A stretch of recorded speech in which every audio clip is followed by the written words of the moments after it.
Good morning everyone. आज हम पढ़ेंगे 4th चैप्टर जलवायु। तो हम इंडियन ज्योग्राफी के बारे में पढ़ रहे हैं, तो हम भारत की जलवायु के बारे में पढ़ेंगे कि भारत की जलवायु कैसी है, जलवायु को प्रभावित करने वाले कारक कौन कौन से हैं। तो भारत की जलवायु सबसे पहले है कि भारत की जलवायु उष्ण मानसूनी जलवायु है। उष्ण का मतलब गर्म, यानी कि भारत में 12 महीनों में से 8 से 9 महीने यहाँ पर गर्मियाँ पड़ती है। मानसूनी यानी कि भारत में जो वर्षा है वो मानसून के समय होती है, मानसून के द्वारा होती है, और भारत की अर्थव्यवस्था पर मानसून के द्वारा वर्षा बहुत अधिक प्रभाव डालते हैं, इसलिए भारत की जलवायु है वो उष्ण मानसूनी जलवायु कहलाती है। यही कारण है, यही जलवायु दक्षिण और दक्षिण पूर्वी एशिया में भी पाई जाती है। अब हम बात करें कि 4 दिशाएं होती है, आपको पता है उत्तर, दक्षिण, पूर्व, पश्चिम, उनके बीच की दिशाओं को दक्षिण पूर्वी, उत्तर पश्चिम और दक्षिण पश्चिम कहते हैं। अब इसने कहा है कि ये जलवायु दक्षिण और दक्षिण पूर्वी एशिया, यानी कि भारत है वो एशिया के दक्षिण में है। तो दक्षिण की बात करें तो दक्षिण एशिया हो गया।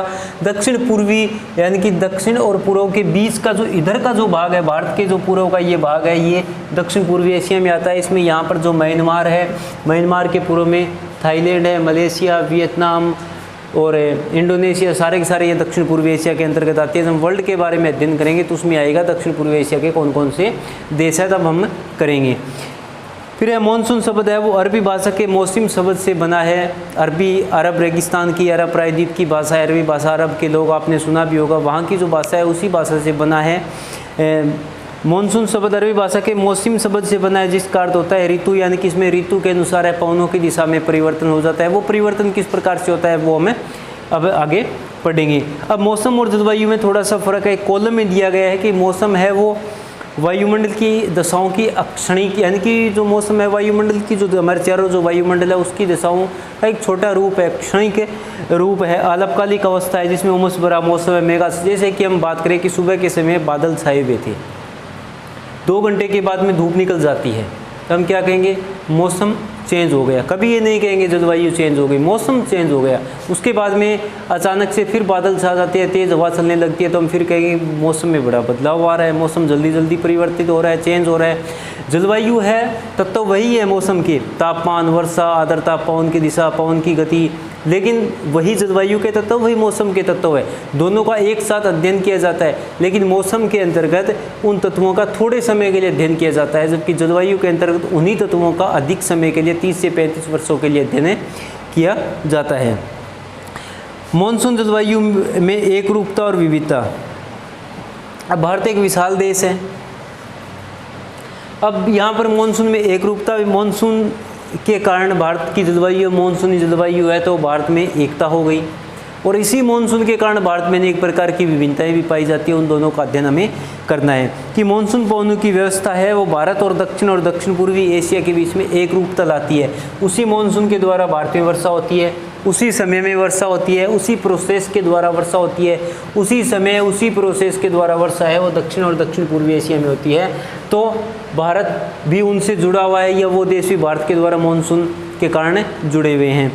फिर है कि एशिया के बीच एकरूपता मजबूत करती है, किंतु जलवायु की इस व्यापक एकरूपता के बावजूद या एकता के बावजूद जलवायु की प्रादेशिक विभिन्नताओं को अनदेखा नहीं किया जा सकता। एक प्रदेश से दूसरे प्रदेश के अनुसार जलवायु या मौसम की दिशाएं बदलती भी रहती है। एकरूपता भी है मानसून के कारण, लेकिन जलवायु की जो दशाएं हैं वो प्रदेशों के अनुसार या प्रादेशिक दशाएं हैं वो बदलती रहती है। अब मौसम और जलवायु की भिन्नता भारत के प्रदेशों को एक दूसरे से अलग करती है। अब देखो इसमें उत्तरी भारत में हिमाचल प्रदेश, हरियाणा और बिहार की जलवायु दक्षिण भारत में केरल और तमिलनाडु से अलग है। अब उत्तरी भारत में किसका जिक्र किया है, हिमाचल प्रदेश, बिहार, हरियाणा, उत्तर प्रदेश, पंजाब। उत्तरी भारत की हम बात करें, उनकी जलवायु केरल, कर्नाटक, तमिलनाडु से अलग है।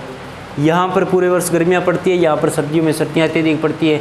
यहाँ पर वर्षा का समय है वो 5 महीने होता है, यहाँ पर वर्षा का समय 2 से 2.5 महीने होता है। यहाँ पर सर्दियों में बर्फ़ गिरती है, यहाँ पर बर्फ़ नहीं गिरती। तो जलवायु में परिवर्तन है दोनों में। भारत के ही 2 हिस्से हैं, ये भारत के उत्तरी भाग में है, भारत के दक्षिणी भाग में है, लेकिन दोनों की जलवायु में बहुत अधिक है, फर्क भी है।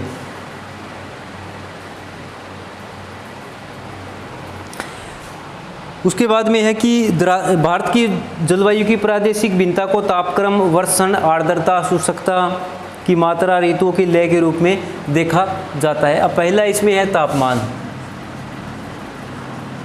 तापमान में भिन्नता।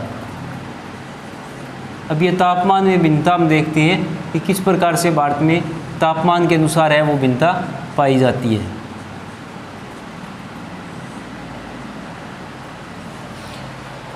अब देखो गर्मियों के समय पश्चिमी मरुस्थल, ये है पश्चिमी मरुस्थल, ये राजस्थान है। राजस्थान का यहाँ से अगर बात करें हम लाइन लगाएं, यहाँ पर अरावली पर्वत है एक है, उस पर्वत से पश्चिम का भाग है पश्चिमी राजस्थान। यहाँ पर गर्मियों में तापमान कितना हो जाता है 55 डिग्री सेल्सियस के आसपास।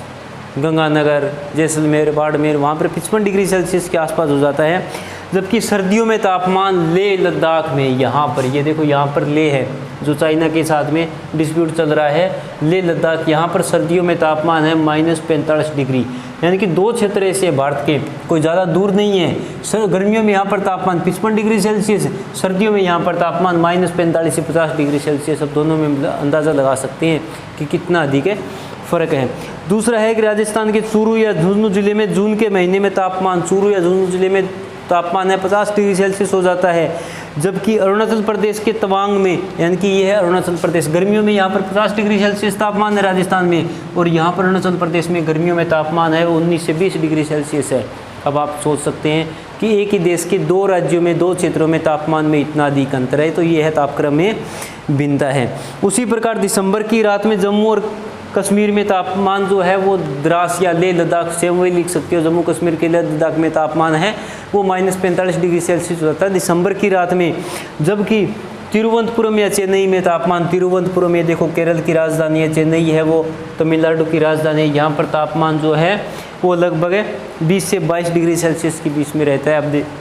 अब जम्मू कश्मीर में सर्दियों में तापमान 45 डिग्री सेल्सियस, और चेन्नई और तिरुवनंतपुरम में सर्दियों में तापमान जो है उसी रात को 20-22 डिग्री सेल्सियस, ये तापक्रम में भिन्नता है। उसके बाद में है वर्षण, वर्षण में भिन्नता, वर्षण में भिन्नता। अब आपने एक चीज़ तो पढ़ी, वर्षा के बारे में सुना होगा, आपने वर्षा के बारे में सुना होगा, लेकिन वर्षण और वर्षा में फ़र्क है। जब आसमान से जल की बूंदें धरातल पर गिरती है तो वो कहलाती है वर्षा, और जब आसमान से जल की बूंदों के अलावा चाहे ओलावृष्टि है, हिमपात है, सहिमवृष्टि है, वो सम्मिलित रूप से वर्षण कहलाता है। वर्षा वर्षण का एक पार्ट है, वर्षा इस वर्षण का एक पार्ट है। तो वर्षण में ओलावृष्टि भी आ जाती है, सहिमवृष्टि भी आ जाती है, और हिमपात भी आता है, और वर्षा, चारों को सम्मिलित है वर्षण के अंतर्गत किया जाता है, इसलिए वर्षण शब्द का जिक्र किया गया है। तो हिमालय के ऊंचे भागों में वर्षण है वो मुख्यतः हिमपात के रूप में होता है, जबकि देश के अन्य भागों में वर्षण है वो जल की बूंदों के रूप में होता है। यहाँ पर सर्दियों में बर्फ़ गिरती है, जबकि इस भाग में बर्फ़ कभी नहीं गिरती है। उसके बाद में मेघालय की खासी पहाड़ियों में, अब मेघालय, ये रहा मेघालय, यहाँ पर 3 पहाड़ियाँ हैं, खासी, गारो, गारो, खासी और जयंतिया। इधर से हम चलते हैं पश्चिम बंगाल से, तो गारो, खासी और जयंतिया 3 पहाड़ियाँ हैं। अब खासी पहाड़ियों के निकट जो चेरापूंजी है वहाँ पर 11 सेंटीमीटर वर्षा होती है, और उसी के निकट जो मौसिनराम है वहाँ पर 12 सेंटीमीटर वर्षा होती है। जबकि राजस्थान का जैसलमेर, ये रहा जैसलमेर, बीकानेर, बाड़मेर, और यहाँ पर वर्षा है वो 15 से 20 सेंटीमीटर होती है। तो आप एक आइडिया लगा सकते हैं कि देश के एक भाग में 12 सेंटीमीटर वर्षा और दूसरे भाग में 10 से 15 सेंटीमीटर वर्षा, तो वर्षण में बहुत अधिक भिन्नता पाई जाती है। उसके बाद में है कि आर्द्रता और शुष्कता में भिन्नता। आर्द्रता, आर्द्रता का मतलब क्या होता है, नमी होती है। शुष्कता, जहाँ पर नमी की मात्रा कम हो वो शुष्क के अंतर्गत आता है भिन्नता।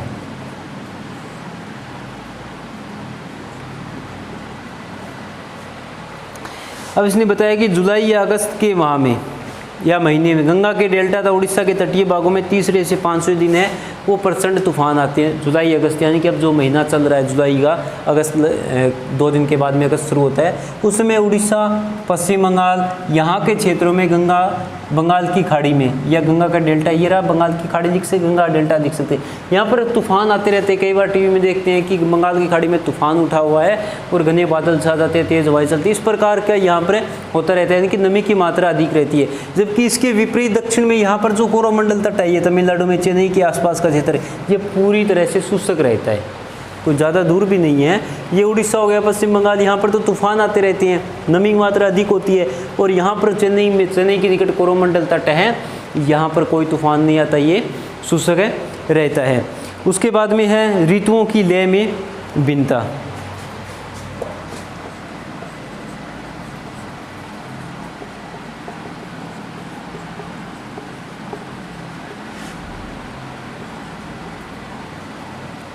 ऋतुओं की लय में भिन्नता।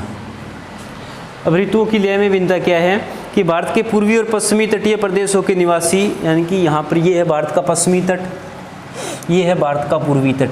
अब इन दोनों तटों के निवासी, यानी कि लगभग 50 किलोमीटर चौड़ी पट्टी में दोनों ओर, इनको ऋतु का पता ही नहीं। यहाँ पर गर्मी है, सर्दी है, क्योंकि यहाँ पर समुद्र का समकारी प्रभाव रहता है, यानी कि समुद्र के कारण यहाँ पर औसत तापमान है वो बना रहता है।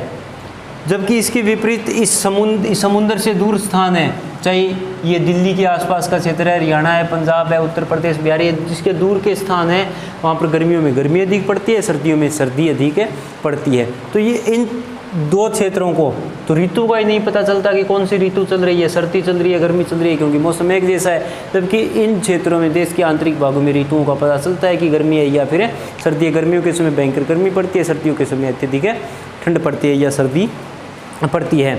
तो यही बात है कि भारत में जो है जलवायु के कारण एकता होते हुए भी तापक्रम, वर्षण, आर्द्रता, ऋतुओं के अनुसार बहुत अधिक विभिन्नता पाई जाती है। बहुत आसान है, कोई मुश्किल नहीं है, हमारे ही देश के बारे में है और आसानी से हम इसको पढ़ भी सकते हैं। या थोड़ा सा मैप को देखकर अगर हम समझने की कोशिश करेंगे, मैप किताब में 1-2 पेज के बाद में दिया भी गया है। अब है भारत की जलवायु को निर्धारित करने वाले कारक। जलवायु को निर्धारित या प्रभावित एक ही बात होता है, को निर्धारित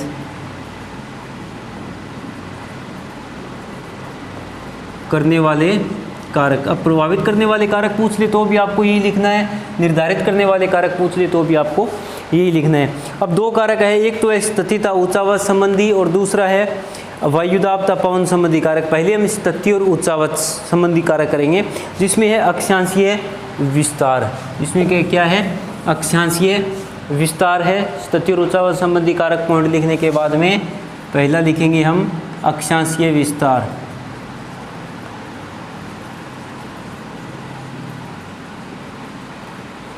अब अक्षांशीय विस्तार में आप देखो कि भारत की जो मुख्य भूमि है वो 8 डिग्री 4 मिनट, हमने पहले पढ़ा है फर्स्ट चैप्टर में, 8 डिग्री 4 मिनट उत्तरी अक्षांश से 37 डिग्री 6 मिनट उत्तरी अक्षांश के बीच में भारत की मुख्य भूमि स्थित है। और भारत के मध्य भाग से है वो कर्क रेखा गुजरती है, यानी कि 23.5 डिग्री, ये 23.5 डिग्री उत्तरी अक्षांश से कर्क रेखा गुजरती है। इस रेखा के दक्षिण का भाग है वो उष्ण कटिबंध में, इस रेखा से उत्तर का भाग है वो शीतोष्ण कटिबंध के अंतर्गत आता है।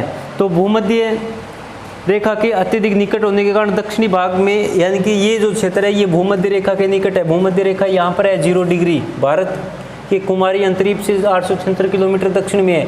तो ये भारत का दक्षिणी भाग है, ये भूमध्य रेखा के निकट होने के कारण यहाँ पर सारा साल है वो तापमान है ऊंचा बना रहता है और दैनिक और वार्षिक तापांतर कम होता है, यानी कि दिन में अत्यधिक और न्यूनतम तापमान के बीच का अंतर है वो दैनिक तापांतर कहलाता है, और वर्ष में अत्यधिक और न्यूनतम तापमान का अंतर है वो वार्षिक तापांतर कहलाता है। उसके बाद में है हिमालय पर्वत, यानी कि ये अक्षांश है भारत की तापमान जलवायु को प्रभावित करते हैं। उसके बाद में दूसरा है हिमालय पर्वत, ये तो जलवायु का महत्वपूर्ण विभाजक है, कारक हम इसको मान सकते हैं।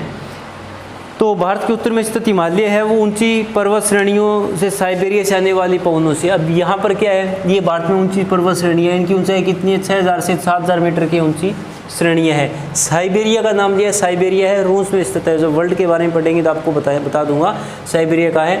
तो रूस की ओर से सर्दियों में पवनें हैं वो भारत की तरफ आती है, लेकिन क्या होता है कि ये 6 से 7000 मीटर ऊंची पर्वत श्रेणियाँ उन पवनों को रोक लेती है और भारत में प्रवेश नहीं करने देती, इसलिए सर्दियों में भारत में औसत तापमान बना रहता है। इसका एक छोटा सा अगर आपको एग्जाम्पल दिया जाए तो ये है पश्चिम बंगाल का शहर कोलकाता, और ये कोलकाता है और लगभग इसी सीध में एक ग्वांगचौ नाम का चाइना का शहर है। थोड़ा ही फर्क है इनके अक्षांश में थोड़ा ही फर्क है, लेकिन फिर भी कोलकाता का सर्दियों में औसत तापमान है 20-22 डिग्री सेल्सियस बना रहता है। और चीन का जो ग्वांगचाऊ शहर है वहाँ पर सर्दियों में तापमान है माइनस में होता है। कारण ग्वांगचाऊ के सीध में कोई पर्वत नहीं है, तो साइबेरिया सीधी पवनें चीन में आ जाती है और हिमालय पर्वत यहाँ तक भारत में पवनों को प्रवेश नहीं करने देता, इसलिए यहाँ पर औसत तापमान है बना रहता है। तो हिमालय एक जल विभाजक की तरह कार्य करता है। दूसरी और चीज़ क्या है कि बंगाल की खाड़ी की पवनें, मानसून पवनें, बंगाल की खाड़ी की मानसून पवनें जैसे उत्तर की ओर जाती है हिमालय पर्वत से टकराती है और इसके समानांतर पश्चिम की ओर चलती है, तो वो पश्चिम बंगाल, बिहार, उत्तर प्रदेश, दिल्ली, हरियाणा, पंजाब, राजस्थान में वर्षा करती है। हिमालय पर्वत ना होता तो बंगाल की खाड़ी की पवनें सीधा निकल जाती और भारत एक शुष्क और वीरान क्षेत्र रह जाता। तो हिमालय पर्वत का भारत के संबंध में बहुत अधिक महत्वपूर्ण है और ये एक प्रमुख जलवायु विभाजक का कार्य करता है। तीसरा है जल और स्थल का वितरण।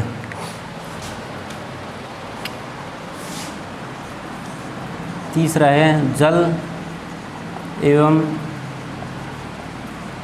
स्थल का वितरण। जल और स्थल का वितरण है। तो भारत के दक्षिण में 3 और समुद्र है, पश्चिम में अरब सागर, पूर्व में बंगाल की खाड़ी और दक्षिण में हिंद महासागर है। तो भारत के 3 और समुद्रों से घिरा हुआ है। फिर स्थल की अपेक्षा जल है वो देर से गर्म होता है। अब सूर्य की किरणें इस जल में से अरब सागर, बंगाल की खाड़ी, हिंद महासागर है, सूर्य की किरणें जल में 200 मीटर गहराई तक प्रवेश करती है। तो पूरे दिन के समय वो शाम तक सूर्य किरणें जल के अंदर गहराई तक प्रवेश करती है, जल थोड़ा गर्म होता है। रात के समय वही किरणें वापस निकलती है, तो जल का जो औसत तापमान है वो बना रहता है। स्थल भाग क्या होता है कि अचानक से सूर्य किरणों को अवशोषित कर लेता है, जल्दी गर्म हो जाता है और जल्दी ठंडा हो जाता है। तो जल और स्थल के इस विभेदित तापमान के कारण भारतीय उपमहाद्वीप में विभिन्न ऋतुओं में विभिन्न वायुदाब विकसित हो जाते हैं। और जल और स्थल का वितरण मानसून को कैसे प्रभावित करता है, जब मानसून के बारे में पढ़ेंगे तब पता चलेगा। या फिर हम वर्ल्ड के बारे में, जलवायु बारे में पढ़ेंगे तो उसमें स्थल समीर और जल समीर के बारे में पढ़ेंगे, तब पता चलेगा कि जल और स्थल का विभेदी तापमान, विभेदी का मतलब भिन्न भिन्न तापमान, जल और स्थल का भिन्न भिन्न तापमान जलवायु को प्रभावित करता है। उसके बाद में है समुद्र तट से दूरी। अब ये तीसरी बार हम लगभग पढ़ रहे हैं, समुद्र तट से दूरी। अब जल और स्थल का विभेदी तापमान, इसमें भी यही है, एक बार हमने पहले भी इसमें यही पढ़ा है। उसके बाद में इसने कहा है समुद्र तट से दूरी, यानी कि ये समुद्र है, इस समुद्र तट के निकट, जो पहले हमने पढ़ा था, समुद्र तट के निकट जितने भी क्षेत्र है या फिर रहने वाले लोग हैं, यहाँ पर औसत तापमान बना रहता है। जैसे जैसे हम समुद्र तट से देश के आंतरिक भागों में जाते हैं, तापमान की विषमता है वो बढ़ती जाती है। अब उसके बाद में अगला पॉइंट है समुद्र तल से ऊंचाई। 5वां पॉइंट आपका क्या है, समुद्र तल से ऊंचाई।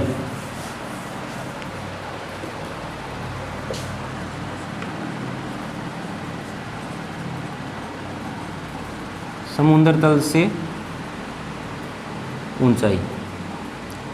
अब जैसे जैसे हम धरातल, जैसे ये धरातल है, ये धरातल है, यहाँ पर हम रहते हैं, जैसे जैसे ऊपर की ओर जाते हैं तापमान है वो गिरता जाता है। ऐसा माना जाता है कि लगभग 1 किलोमीटर की ऊंचाई पर 6.5 डिग्री सेल्सियस तापमान है वो कम हो जाता है।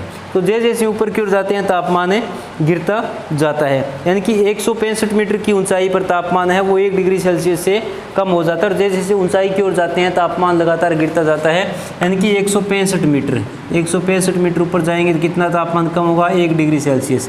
1 किलोमीटर ऊपर जाएंगे तापमान कितना कम होगा, लगभग 6.4 डिग्री सेल्सियस। यानी कि समुद्र तल से 1 किलोमीटर ऊपर चले गए तो 6.4 डिग्री सेल्सियस तापमान कम हो जाता है। इसी कारण तो पर्वतों में या पहाड़ों में सर्दियाँ अधिक होती है, क्योंकि वहाँ पर तापमान कम होता है, वहाँ की हवा है जो विरल होती है, बहुत ही हल्की होती है। उसके बाद में है उच्चावच। अगर उच्चावच आप करो तो ठीक है, ना करो ठीक है, कि भारत का भौतिक उच्चावच है। उच्चावच का अर्थ होता है किसी भाग का ऊंचा नीचा होना, यानी कि समतल है ना होना। ये वायुदाब, पवनों की गति, दिशा, वर्षा की मात्रा, वितरण को भी उच्चावच प्रभावित करता है। जैसे कि हिमालय पर्वत है, ये मानसून पवनों को रोक लेता है, उनकी दिशा मोड़ देता है, साइबेरिया जाने वाली ठंडी पवनों को रोक लेता है। तो ये सारा का सारा वायुदाब, तापमान आदि को हिमालय पर्वत प्रभावित करता है। जैसे कोई भी ऊंचा क्षेत्र है वो इस प्रकार के कार्य करता है। अरावली पर्वत, अब अरावली पर्वत के बारे में मैंने आपको कटवा दिया था, लेकिन आपको फिर भी बता देता हूँ। अरावली पर्वत जो है वो अहमदाबाद है, ये रहा, अहमदाबाद से लेकर यहाँ उदयपुर, चित्तौड़गढ़, भीलवाड़ा, जयपुर, यहाँ से होता हुआ दिल्ली तक फैला हुआ है। अब राजस्थान में वर्षा कम क्यों होती है? क्योंकि अरब सागर की पवनें जो इस प्रकार से उसमें राजस्थान प्रवेश करते हैं, अरावली पर्वत उनके समानांतर है और हवाएं सीधा हिमाचल प्रदेश की तरफ है निकल जाती है। अगर यही अरावली पर्वत इस प्रकार से होता पूर्व पश्चिम, तो राजस्थान में वर्षा होती। उसके बाद में है पश्चिमी घाट और असम में पवनाभिमुख है ढाल। पश्चिमी घाट ये है, अरब सागर से आने वाली पवनें सबसे पहले यहाँ पर टकराती है और वर्षा करती है। पवनाभिमुख क्या होता है कि जिस प्रकार से ये कोई पर्वत है, ये हवाएं जा रही हैं, अब इस दिशा से टकराई है तो पवनाभिमुख, कौन सा विमुख लिखा है तो हवा टकरा रही है, और जब हवा दूसरी ओर उतरती है तो वो विमुख कहलाता है, यानी कि वहाँ पर हवाएं टकरा नहीं रही है, उतर रही है।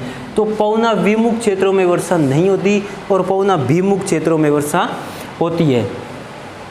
उसके बाद में है मेघालय में गारो खासी, ये 3 पहाड़ियाँ वर्षा क्यों होती है? गारो खासी जयंतिया कीप जैसी आकृति है, किस प्रकार की आकृति है इन तीनों की। अब हवाएं क्या करती है, यहाँ की ओर जाती है, तीनों के बीच में फंस जाती है, तो जितना भी जलवाष्प होता है वहीं पर उसका पूरा वो गिरा देती है। तो ये आपको करना है कि जलवायु को निर्धारित करने वाले कौन कौन से कारक थे, थोड़ा सा समझ के करोगे तो आसानी से याद हो जाएगा। उसके बाद में है वायुदाब और पवन संबंधी कारक है। तो भारत की जो स्थानीय जलवायु में पाई जाने वाली विविधता को समझने के लिए ये कारक है 2-3 है कि वायुदाब और पवनों का धरातल पर वितरण। वायुदाब और पवनें, वायुदाब शब्द आ रहा है हमारे सामने, शायद हमने इसके बारे में नहीं पढ़ा है। वायुदाब क्या होता है कि धरातल पर, धरातल के निकट की वायु तो है, धरातल के आसपास की वायु है, इस पर ऊपरी वायु का दबाव है, वो वायु दाब कहलाता है। दबाव पड़ता है वायु पर, हम महसूस नहीं कर पाते हैं, वो बात अलग है, लेकिन धरातल के निकट की वायु पर ऊपरी वायु का दबाव या ऊपरी वायु की परतों का दबाव है, वो वायुदाब कहलाता है। सारा का सारा ये मौसम का जो सिस्टम है, जिससे कि हमें पता चलता है कल वर्षा होगी, परसों शुष्क रहेगा, ये सारा सिस्टम हमें सैटेलाइट के माध्यम चलता है, और सैटेलाइट को ये पता है वायुदाब और तापमान का आंकलन करके पता चलता है। तो धरातल के आसपास की वायु पर ऊपरी परतों का दबाव है, वायुदाब है कहलाता है। पवनें होती है कि हवा का क्षैतिज रूप में, यानी कि इस प्रकार से हवा का क्षैतिज रूप से समांतर चलना है, वो पवनें कहलाती है। और पवनें है वायुदाब के कारण ही चलती है। जिस प्रकार जल है ऊंचाई से नीचाई की ओर जाता है, इसी प्रकार पवनें जो है उच्च वायुदाब से निम्न वायुदाब की ओर जाती हैं। और वायुदाब कैसे प्रभावित होता है? जैसे 2 क्षेत्र हैं, ये 2 क्षेत्र हैं, यहाँ पर तापमान है 30 डिग्री सेल्सियस और यहाँ पर तापमान है 20 डिग्री सेल्सियस। अब 30 डिग्री सेल्सियस है तो हवा गर्म होगी तो उसके कण एक दूसरे से दूर हो जाएंगे, तो यहाँ पर वायुदाब है निम्न हो जाएगा। जहाँ पर तापमान अधिक होगा वहाँ पर वायुदाब है निम्न होगा। अब यहाँ पर 30 डिग्री सेल्सियस है तो हमने मान लिया यहाँ पर मिलीबार में मापते हैं वायुदाब को, 900 मिलीबार वायुदाब। अब जहाँ पर तापमान 20 डिग्री सेल्सियस है तो वहाँ पर हवा के कण है वो एक दूसरे के निकट होंगे, ठंडे होंगे तो एक दूसरे के निकट आएंगे तो वायु का दबाव अधिक होगा। वायु का दबाव अधिक होने से वहाँ पर वायुदाब हो जाएगा 1000 मिलीबार। अब देखो आप यहाँ पर विपरीत हो गया, जहाँ पर तापमान अधिक वायुदाब कम, तापमान कम वायुदाब अधिक, एक दूसरे के विपरीत है। अब हवाएं जो है वो उच्च तापमान का यहाँ पर सिस्टम बंद हो गया। अब वायुदाब से चलेगी हवाएं कैसे चलेगी कि उच्च वायुदाब, यानी कि ये तो उच्च हो गया, यहाँ पर 1000 है, उच्च वायुदाब है। ये कौन सा है? निम्न वायुदाब है, निम्न वायुदाब। अब हवाएं जो है उच्च वायुदाब से, यानी कि इस दिशा की ओर से इस प्रकार से चलना शुरू कर देगी। अब यहाँ अब वायु अब ये कुछ बच्चे सोच लेते हैं कि यहाँ से वायु कैसे आई, तो खाली हो जाएगा फिर क्षेत्र। अब क्या होगा कि यहाँ पर वायु आएगी, ये स्थान गर्म है, गर्म होकर वायु हल्की हो जाएगी, वायु कण हल्के होकर क्या करेंगे? ऊपर उठेंगे, आसमान में जाएंगे। आसमान में जाते धीरे धीरे ऊपर की ओर जाते तापमान कम होता, हमने पढ़ा है कि ऊपर की ओर जाते तापमान कम होता है, धीरे धीरे ऊपर जाएंगे तापमान कम होगा, वायु भारी होगी, फिर से वायु यहाँ पर उतरना शुरू कर देगी, और ये प्रोसेस लगातार चलता रहता है। तो ये कुछ एक कारक है। फिर ऊपरी वायु परिसंचरण, आपको बता दिया ऊपरी वायु परिसंचरण की किस प्रकार से होता है। जेट प्रवाह आपको बता देंगे कि ऊपरी वायुमंडल में इस प्रकार सर्पिलाकार आकृति में हवाएं चलती है, उसको जेट प्रवाह कहते हैं। फिर है शीतकाल में पश्चिमी चक्रवातीय विक्षोभ। अब शीतकाल की बात करें तो कई बार शीतकाल में सर्दियों में मैसेज आता है कि पश्चिमी जो चक्रवात है वो सक्रिय हो गए और भारत में वर्षा होने वाली है।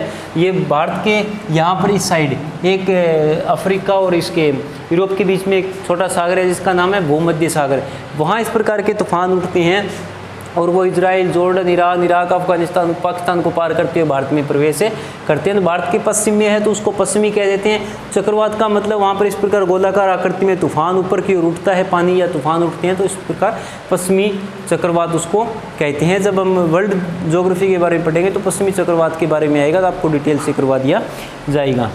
उसके बाद में शीत ऋतु की मौसम की क्रियाविधि कैसी है, अब आपको बता दिया है कि तापमान से किस प्रकार वायुदाब प्रभावित होता है। पवने हमेशा उच्च वायुदाब से, दो चीज़ें आपको याद रखनी है, एक तो जहाँ पर तापमान अधिक होगा वायुदाब कम होगा।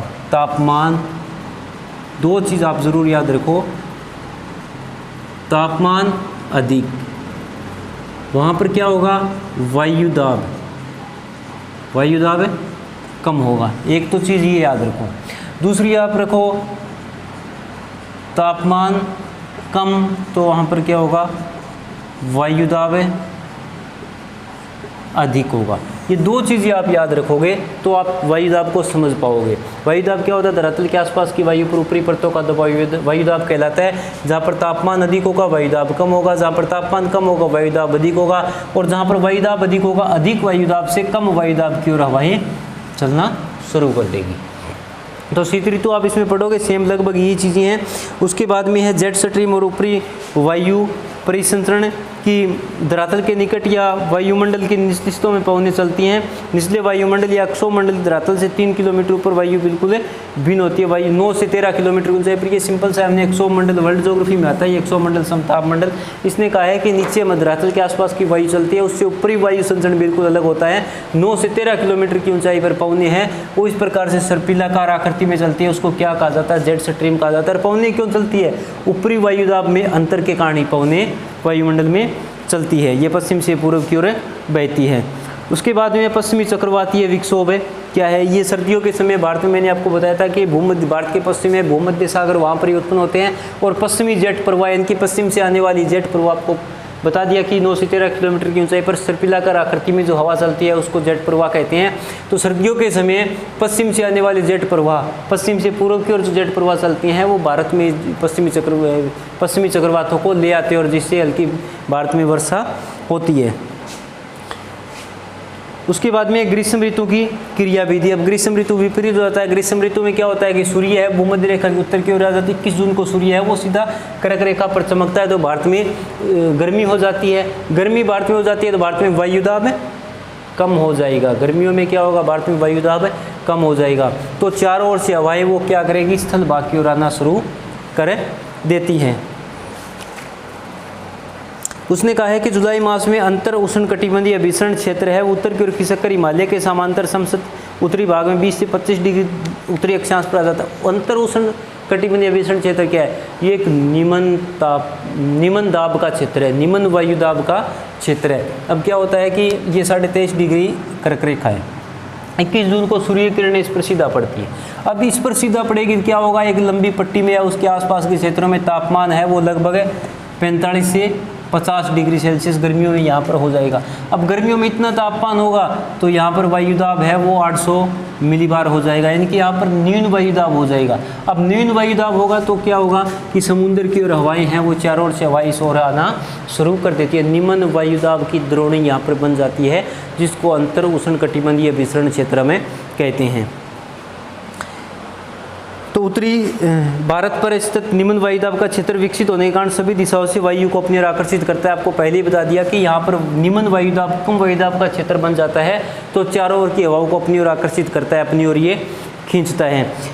अब समुद्र की हवा भी इस ओर जाती है, क्यों जाती है, मैंने आपको पहले बताया था कि समुद्र का है जो औसत तापमान बना रहता है। अब यहाँ पर तापमान कितना हो जाता है, 45 से 50 डिग्री सेल्सियस। समुद्र का औसत तापमान कितना बना रहता है, 25 से 30 डिग्री सेल्सियस। अब 45 से 50 डिग्री सेल्सियस है, वहाँ पर वायुदाब कितना है, 800 मिलीबार है। 25 से 30 डिग्री यहाँ पर वायुदाब कितना है, 900 मिलीबार है। अब हवाई जो है वो 900 मिलीबार से 800 मिलीबार की तरफ इस प्रकार से समुद्र से स्थल की ओर चलना हवाएं शुरू कर देती है, जिसको कि दक्षिण पश्चिम मानसून भी हमें कहते हैं। इस प्रकार उसके बाद में पूर्वी जेट प्रवाह और उष्णकटिबंधीय चक्रवात है। ये चक्रवात है बंगाल की खाड़ी, अरब सागर में उत्पन्न होते हैं। तो तो ये आसान है, आप इसको थोड़ा सा पढ़ोगे, आसानी से मैप देखकर समझने की कोशिश करोगे तो समझ में आ जाएगा। फिर भी अगर कोई किसी प्रकार की प्रॉब्लम हो तो फ़ोन करके या मैसेज करके ज़रूर बताइएगा।